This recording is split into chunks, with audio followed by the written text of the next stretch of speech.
selamat datang di video pembelajaran hari ini. Kita akan membahas dua teori utama dalam proses belajar dan pembelajaran, yaitu teori behavioristik dan teori kognitif. Setiap materi akan dibawakan oleh narasumber yang berbeda, jadi pastikan kamu menyimak sampai akhir ya.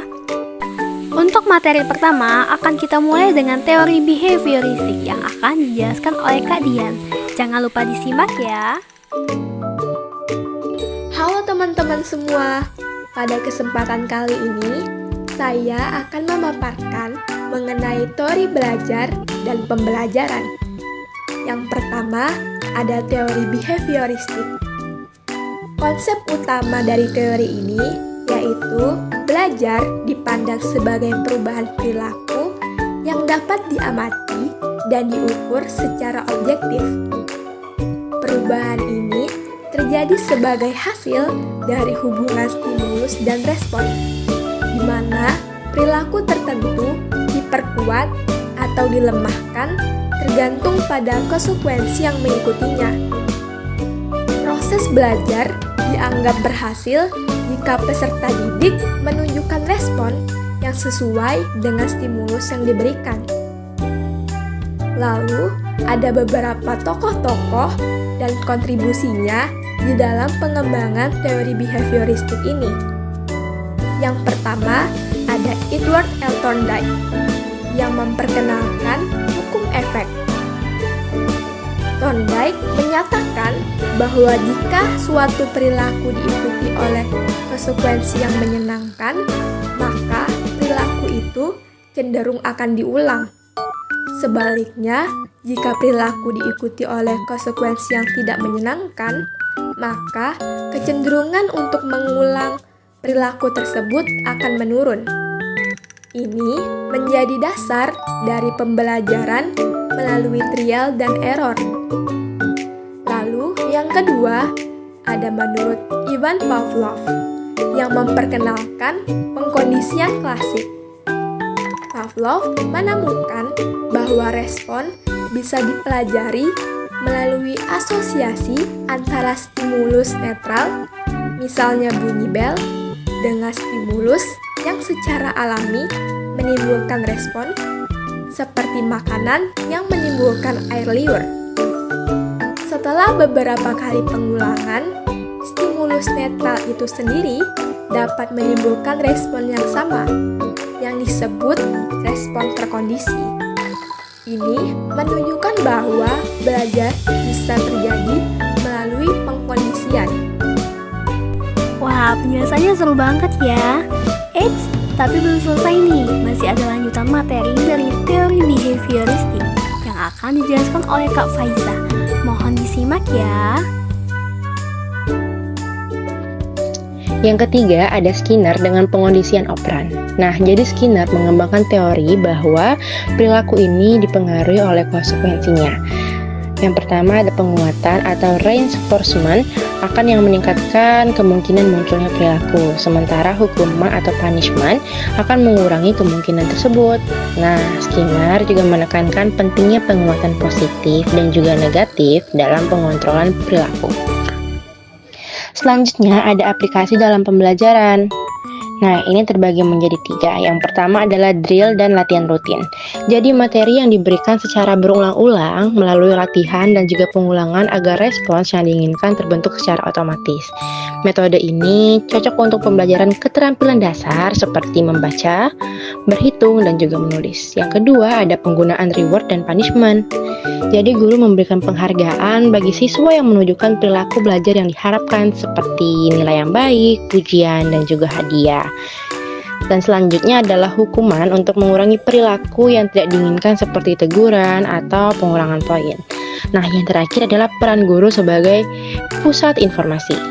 Dalam pendekatan behavioristik, siswa dianggap sebagai pihak pasif yang menerima stimulus dari lingkungan. Jadi, guru-guru berperan sebagai sumber utama pengetahuan dan pengontrol proses belajar mengajar. Nah, fokus pembelajaran adalah hasil yang dapat diukur, bukan proses berpikir siswa. Terima kasih untuk Kak Dian dan Kak Faiza atas penjelasannya mengenai teori behavioristik. Nah, sekarang kita akan lanjut ke teori kognitif yang yang akan membahas bagaimana proses mental mempengaruhi cara kita belajar.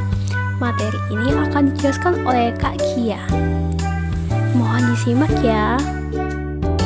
Konsep utama teori kognitif dalam belajar, yaitu teori kognitif ini memandang belajar sebagai suatu proses mental yang aktif, di mana individu mengolah informasi, membangun pemahaman, dan mengorganisasi pengetahuan baru ke dalam struktur kognitif yang sudah dimiliki sebelumnya, atau skemata. Proses belajar tidak hanya sekedar respon terhadap stimulus, tetapi melibatkan aktivitas berpikir, mengingat, memahami, menalar, serta memecahkan masalah. Fokus utamanya adalah bagaimana informasi dipahami dan diinternalisasi oleh peserta didik. Tokoh dan kontribusinya. Yang pertama, Piaget, tahapan perkembangan kognitif.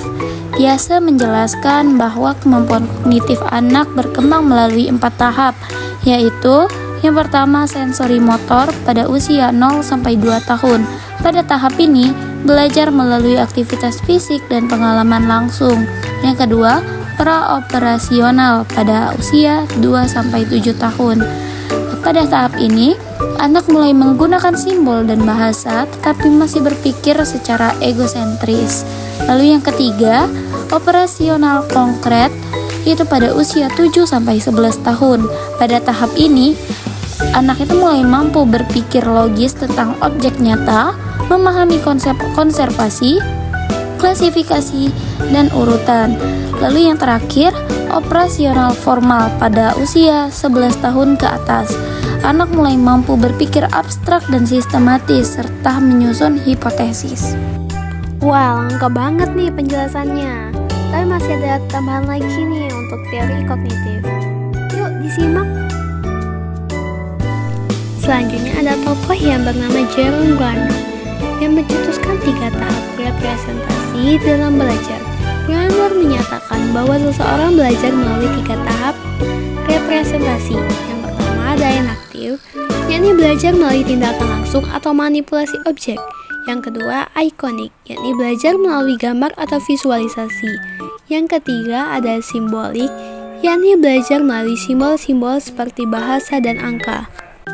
Brenner juga memperkenalkan konsep scaffolding, yakni dukungan belajar yang diberikan secara bertahap, dan discovery learning, yakni belajar melalui penemuan. Ada 5 cara pengaplikasiannya dalam pembelajaran. Yang pertama itu menggunakan skemata siswa, yakni guru mengaitkan materi baru dengan pengetahuan atau pengalaman sebelumnya yang sudah dimiliki siswa. Hal ini membantu pemahaman dan retensi informasi. Yang kedua, mendorong pemecahan masalah dan berpikir kritis. Siswa didorong untuk bertanya, menyelidiki, dan mencari solusi. Guru menantang siswa dengan pertanyaan tingkat tinggi dan situasi nyata yang membutuhkan analisis serta evaluasi. Yang ketiga itu penerapan advanced organizer dan peta konsep. Penggunaan alat bantu visual seperti peta konsep, diagram alur, atau graphic organizer untuk membantu siswa memahami dan mengorganisasikan materi sebelum dan selama proses belajar. Yang keempat itu menggunakan pembelajaran aktif dan bermakna. Aktivitas belajar dirancang agar siswa terlibat langsung dalam proses berpikir, misalnya melalui diskusi, simulasi, eksperimen, dan eksplorasi. Tujuannya adalah membangun pemahaman yang mendalam, bukan sekedar menghafal. Cara yang kelima yaitu menggunakan peran guru sebagai fasilitator. Guru berperan sebagai pembimbing dan fasilitator yang membangun siswa mengembangkan strategi belajar, bukan hanya sebagai penyampai informasi. Nah, setelah menyimak materi yang sudah jelaskan tadi, udah tahu kan bedanya peran teori behavioristik dan teori kognitif dalam belajar dan pembelajaran? Biar makin jelas, aku bantu simpulin ya. Jadi, teori behavioristik memandang belajar sebagai proses pembentukan kebiasaan melalui hubungan antara stimulus dan respon. Dalam teori ini, seseorang dianggap belajar jika terjadi perubahan perilaku yang dapat diamati, biasanya karena latihan berulang dan pemberian hadiah atau hukuman. Guru berperan sebagai pusat informasi yang mengontrol proses belajar, sedangkan siswa lebih bersifat pasif. Metode yang umum digunakan adalah drill atau latihan rutin, sangat cocok untuk keterampilan dasar seperti membaca dan berhitung. Sebaliknya, teori kognitif menekankan bahwa belajar adalah proses berpikir aktif. Siswa membangun pemahaman dengan mengolah informasi, mengaitkan materi baru dengan pengetahuan yang sudah dimiliki, serta menyelesaikan masalah. Proses ini melibatkan ingatan, pemahaman, penalaran, dan pemecahan masalah. Guru berperan sebagai fasilitator yang membantu siswa menemukan dan memahami materi, bukan hanya sebagai penyampai informasi. Pembelajaran dirancang agar bermakna, melibatkan aktivitas seperti diskusi, eksperimen, dan penggunaan alat bantu visual seperti peta konsep. Terima kasih sudah menyimak pembahasan kita hari ini tentang teori behavioristik dan teori kognitif dalam belajar dan pembelajaran. Semoga penjelasan dari para pemateri tadi bisa menambah pemahaman kalian tentang bagaimana proses belajar berlangsung dan bagaimana teori-teori ini bisa diterapkan dalam dunia pendidikan. Sampai jumpa di video pembelajaran selanjutnya.